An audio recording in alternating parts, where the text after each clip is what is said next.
Okay, so we're back, and I am still trying to wrap my head around that cliffhanger. I know, right? Who is Polly?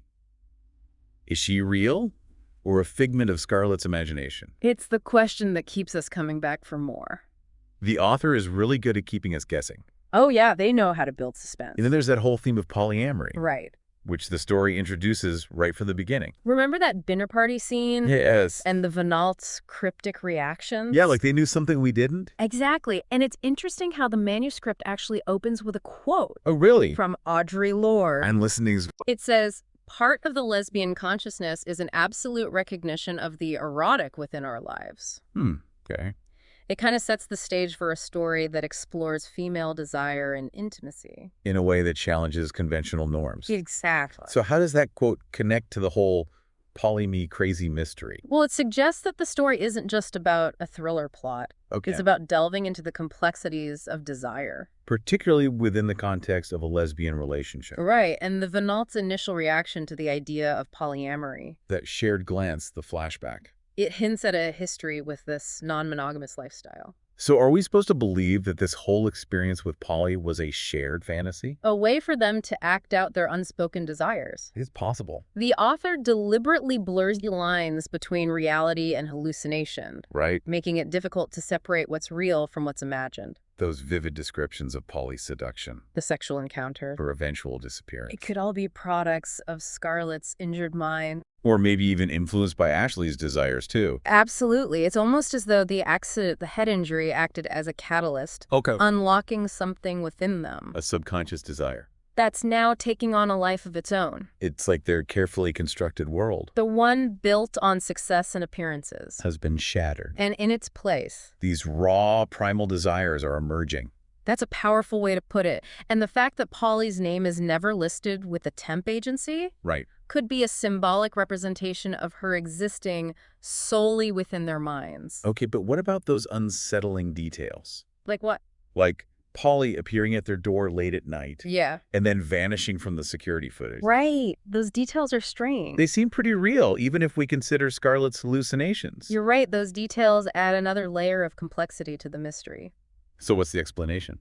Well, if we entertain the possibility that Polly isn't real in a conventional sense, Okay.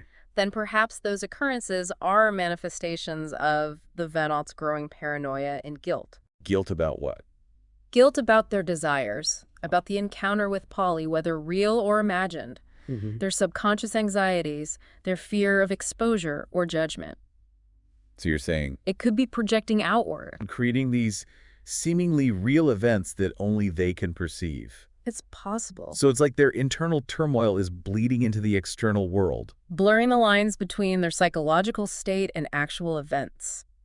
That's a trippy thought. And remember that scene where Gio finds their house unlocked? Oh, yeah. With Ashley, the security queen? Completely out of character for her. So what happened? Perhaps subconsciously they left the door open.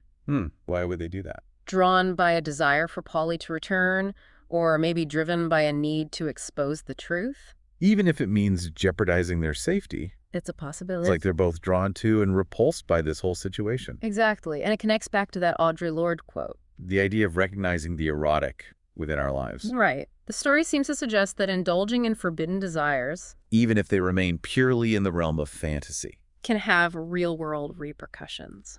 So we're essentially left with two equally compelling possibilities. One, Polly, is a real person who infiltrated the Venalt's lives with unknown motives. And two, She's a figment of their shared imagination, a manifestation of their repressed desires and anxieties brought on by the accident. both are pretty wild. And the brilliance of this manuscript lies in its refusal to provide easy answers. It's like the author is saying, figure it out yourselves. Right. They leave us suspended in this unsettling ambiguity. Forcing us to confront our own assumptions about reality, desire, and the complexities of human relationships.